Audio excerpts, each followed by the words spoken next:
Okay, hi everybody. Thank you for taking the time to listen to me. Hopefully I've got a few things that I can share with you. This is about a personal journey in telling you really quite a few personal things about me, showing you a few personal things about my journey, some things I haven't actually shared with other people, so don't walk out the room. And then it's about showing you some of the things that we do and then leading to a couple of bits about the future as well. So that's the kind of format. I can't escape the work that we do without showing you some things. So, CEO at digital agency Skylab. One thing I will say as well, I'm going to go through this really quite quickly. So I've got a lot to fit in a short space of time. So apologies for the pace. It's the thing that's going to keep me warm. So that's why I'm going to do it quickly. So where do we live? We tend to live, as I say, at the innovation end of the spectrum.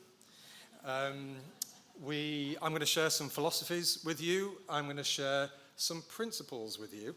And hopefully you like it, but you might hate it. So let's see. So I'm going to start with in the beginning. A long time ago, that's me. So that really is going back a long way. I've never really shown anyone this, but there you go. So starting off there, what I was interested in technology and creative things from a very early age. Getting my photograph taken in a photo booth was always about pulling faces and sending myself a message that I'd done it, you know, and things like that. So using photography to actually communicate in a different way. Using graffiti lettering and doing things like that as a kid to kind of use the card, change the format of the thing that I was playing with. So I'd take that graffiti lettering and I started doing graffiti on bits of paper. And then I started doing it on bits of acetate to say, how can I play with this and overlay it onto things? And then I started doing it on walls. This was legal, by the way. They paid me in fish and chips because it was right by a chip shop in Chorlton. And that is me, horrendous, but I'm still showing it you. And then I do all these kind of things, and that was about taking a small letter and scaling it up. And in playing with scale, you're playing with the format. It's a very creative thing, but it's a technical thing as well, because you have to get that right, the measurements. Otherwise, you've had it, you've got half a word, and the rest of it is squished up at the end, and it just looks horrendous. I'd play with calligraphic pens to try and say, well, can I make some nice letter shapes? Find some nice letters that I like the look of, like a nice W or the letter A that I was really happy with. And then I would go and get an Alan Sugar Amstrad computer in 1988, and I would scan it in. I'd scan in that picture. And then I would turn that into a digital font. And I would add a few other graphics and bits and pieces, and I was playing.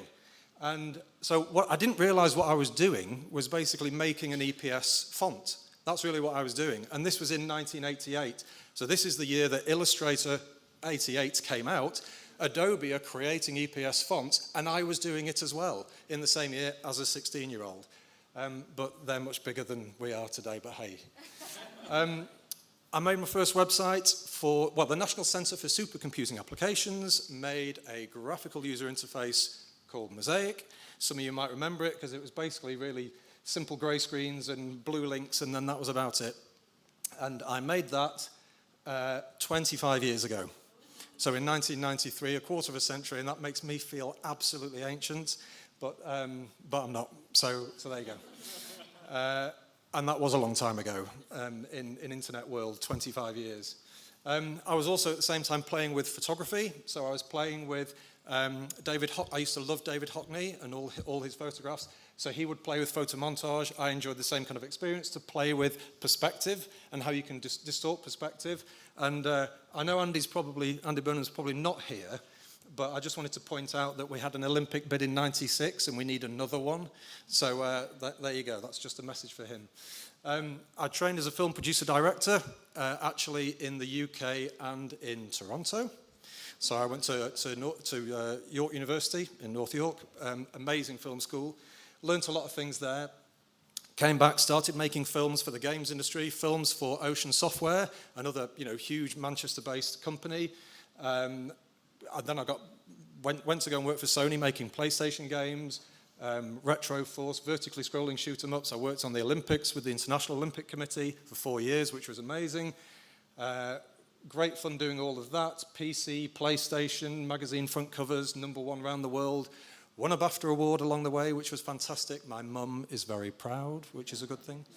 Went on to do Salt Lake 2002. We played with all sorts of motion capture technology. Anything that was a blend of tech and creative was really cool. And creating little handheld games like Game Boy games. It's anything that you could get an experience out for someone to play with it and have some fun, enjoy it.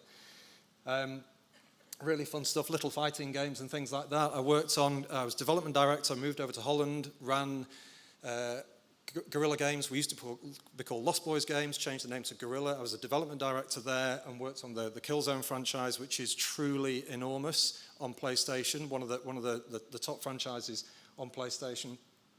And various shots from the game, magazine front covers as well, all great stuff. Shell Shock, another computer game, a bit gruesome if I'm honest, so don't go searching for it because it's probably a bit too much. Other things, working with Universal Studios on Battlestar Galactica, which was again great fun to do. And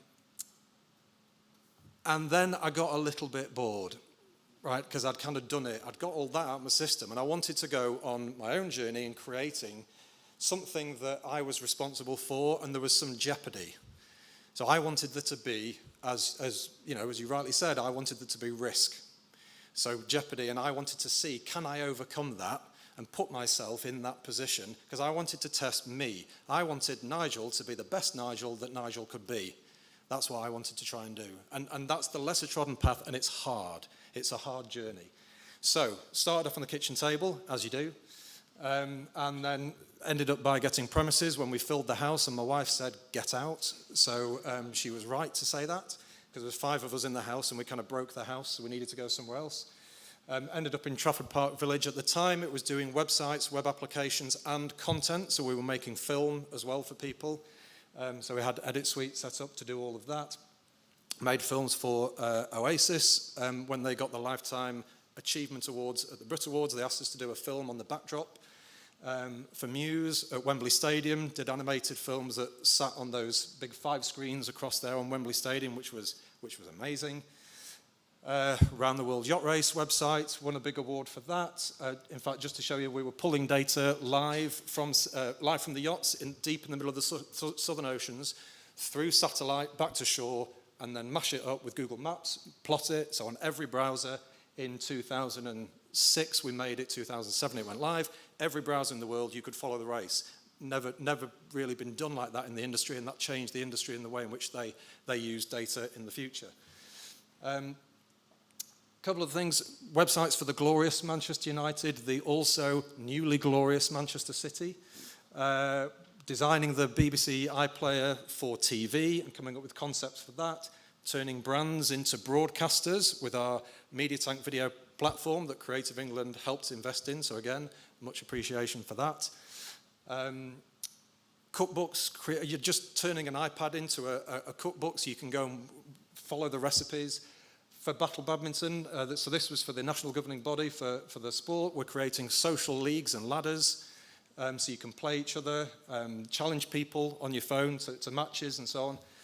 A digital partner with swimming, with swimming, very ambitious, really good organisation. We built an entire social network for them. We now work with world federations. So from little old Manchester, we work with the International Table Tennis Federation, and we've created the Chinese website for what is a predominantly big Asian sport in table tennis, and it's been done in Manchester. I don't speak Mandarin or Cantonese or anything like that, but we've done it, we've worked with them, and it's a great success. The traffic has gone really quite nuts, which is great for them. So lots of data involved in that. With boxing, again, we work with these guys out of Lausanne in Switzerland, across 200 countries to get the sport out there. So that's that. That's a quick flash through some of the stuff that we do. Few observations. This is what used to happen. People would say, I've got a brochure, can I have a website? And they would literally give you the brochure, right? And then you would go, okay, but then we can do more. We can do so much more with data-driven things or video, or we can replace this, that, and the other. And then that's what it used to be. The website, simple CMS, the website is public, the CMS is private, where they can manage the content that goes on the website.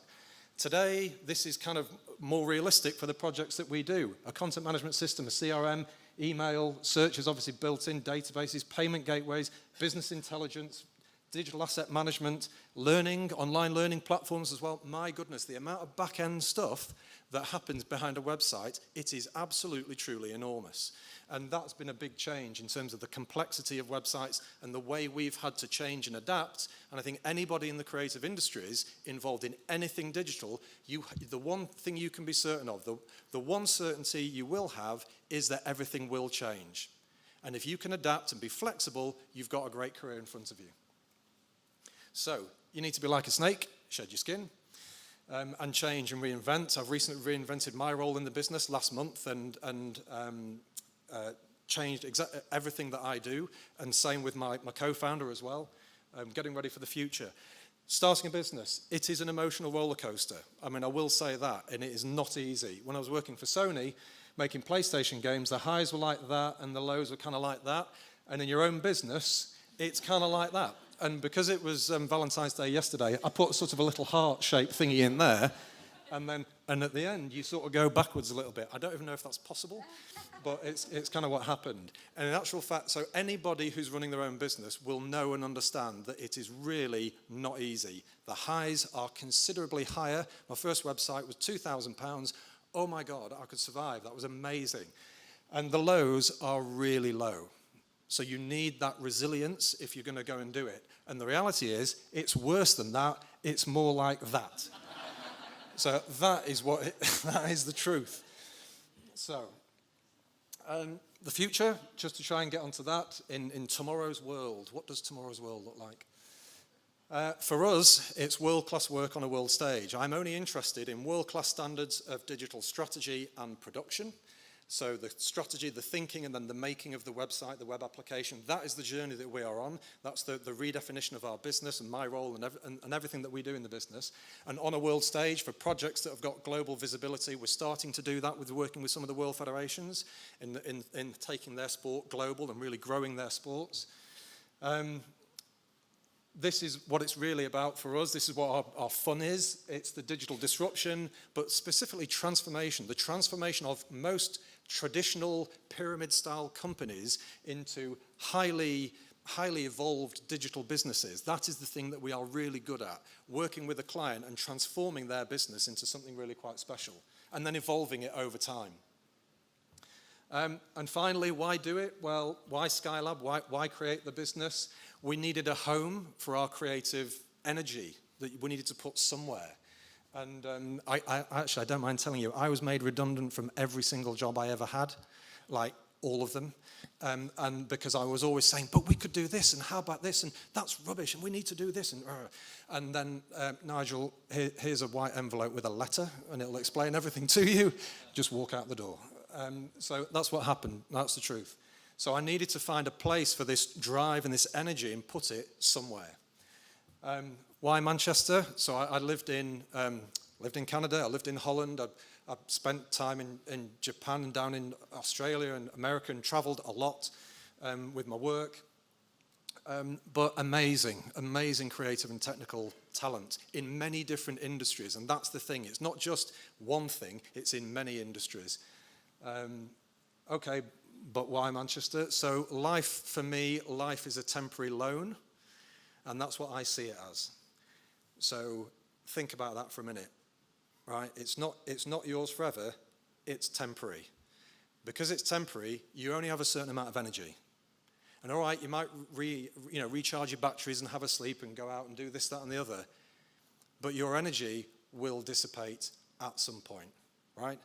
So, where do you want to invest your energy? Do you want to invest it in yourself? Why not? If you believe in what you do, take that risk, put that energy into who you are, what you think is possible. That is the path that we chose. So, I would encourage you to do something you love. I would encourage you to do something digital, and I'd encourage you to do something in Manchester. And I would also say, just to follow up on your point, Manchester needs to encourage more venture capital investment in digital. Absolutely. And do you know what? We might get it wrong, and we might screw up. I doubt it, because we're pretty good at doing what we do. But we might. But if we do, fine. The way that VCs invest, they don't think every single one is going to be a success, and there needs to be more people looking at smaller businesses and investing big amounts of money. Because we've got this amazing world experience, we're doing it already on a world stage, we could be doing it much bigger. So, okay, why Manchester again? So it makes us feel, it makes me feel, hopefully it makes everybody feel, like kind of digital rock and roll stars, because you have this amazing opportunity to change the world. You can do something, people used to do it through music, you can not just do it through music, you can change the world through digital. We are doing it. And that's every single day of the week, which is why it's not anything to be concerned about if you do take that risk. If you do it because the rewards are there. And talking about rock and roll star, not that we do this anymore, so this is not an advert for saying we make film content, we don't. We focus on the strategy, the websites, the web applications, that is our business. But the reason why we've done it, happy moments come along, and I'm just going to show you very briefly, last little thing. This was an excerpt of a film that we did for Oasis at the Brit Awards when they got that Lifetime Achievement Award. I was literally jumping up and down on the sofa thinking, hey, our stuff's on telly. So this was it. I'll only play it for a short while. So our stuff's on the screen, the film playing at the back.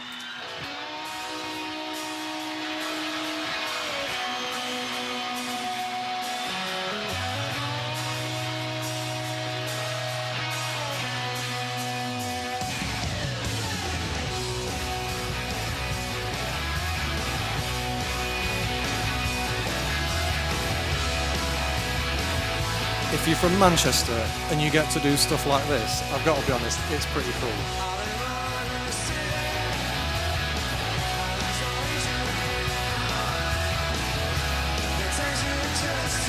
Anyway, I think you get the gist. Hopefully that took your mind off the cold as well, just for that split second.